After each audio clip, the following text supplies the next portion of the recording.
I'm here with some Silver Age DC. I don't have a lot of nice Silver Age DC, but I pull out a bunch of them that I thought were high grades and great looking to show.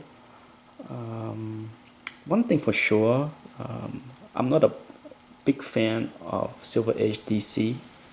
The stories were not all that great in my opinion compared to Silver Age Marvel. I mean, if you look at the period between 63 through 67, 68, where Marvel was blowing up with Stan Lee and Kirby, with the Fantastic Four, Thor, the Avengers, and so forth, and then you run into something like this, you know, buying Silver Age DC is more for the historical aspect of the collecting for me. I love Batman more, the current Batman, the newer version of Batman than what Batman was back in the 60s or even 50s. If you read through any of these books, it's just not that good. I think what Marvel did in the 60s was very refreshing and new. I think that's why they got so popular so fast compared to what DC was doing. A lot of the DC storyline was not all that great. But here you have a beautiful copy of 318 with a beautiful light green color. You don't see this kind of coloring in a comic book that often. As you can see, it's a gorgeous, sharp, well-centered, basically everything that I love for a comic book. As far as the structure of the book, maybe not so the interior content. But let's see. Someone wrote his name inside, Jim Mooney. Whoever you are, wherever you are, thank you for maintaining this book so well. 1963, 62, as you can see, 63. Just imagine, this is right around the time where Marvel did Amazing Fantasy 15, and then shortly after that, Fantastic Four. Amazing. But this is a beautiful copy, and here is some more Silver Age Batman. I love this cover. It's one of those cool reflective cover of the eyeglasses. It's gorgeous, regardless of what the interior story and arts. I love this cover from the first time I saw it. So when I see a chance to buy a nice high grade copy, I jump to it, as well as this copy. Another Batman,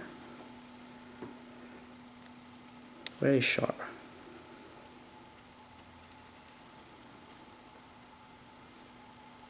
Beautiful book with very good interior. I'm not sure it's white, but as you can see, no browning there of the interior. Slightly, definitely not white interior, but beautiful book. Perhaps one of my favorite detective Silver Age cover is this one. It has the Joker. I think no doubt the Joker is Batman's best villain, if not one of DC greatest villain. It's not a surprise that he was the main villain in many of the Batman movies, in all different versions of Batman movies, all the reboots.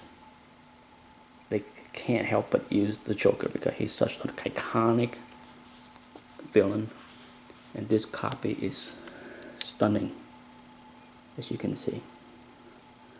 There's a few ding on the spine, very few, but as you can see, perfectly centered, extremely sharp book,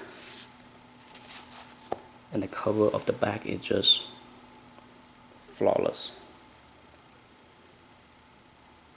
Gorgeous. And then in the late Silver Age, DC, you get the entrance of Neal Adams. Here's one of his earlier work for Superman, as you can see. Issue 208. This is like around 1968, I believe. This copy is just stunning, perfectly centered, near flawless. Just gorgeous.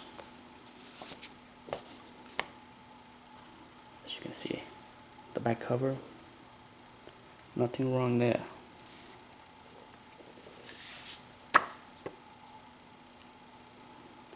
The interior,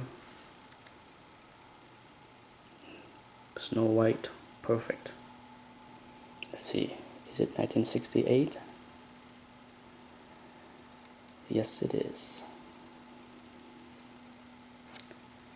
Let's see what else I have. An Action Comics with an awesome Neal Adams cover also. This is also late Silver Age in 68 or so. Just look at that cover.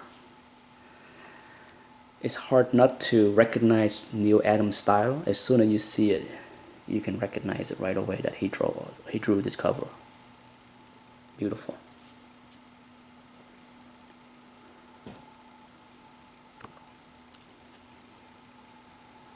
I wish he drew the inside also, because Neal Adams was just so prolific in the early days of his career at DC that they use him well. They know that his art was so wonderful that they hire him to do dozens of covers every month. He has no other time to do the interior. So here's another one, another title, World Finest. There was a lot.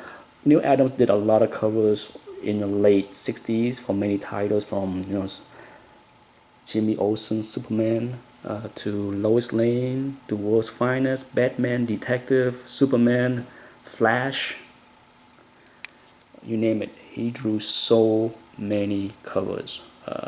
He was very prolific, similar to like Gil Kane did. Gil Kane was very prolific drawing covers for Marvel, and no doubt Neal Adams was even more prolific, I think. One of these days I need to look at the stats on how many covers the guys like Gil Kane, Jack Kirby, Neal Adams, even Joe Kubert drew, because those four drew seem like the bulk of the Silver Age, late Bronze, early Bronze covers for both Marvel and DC. Anyhow, that's it. Hopefully I will have more DC book to show. I don't want to neglect DC, as most of my videos have been central on Marvel. Thanks. Bye.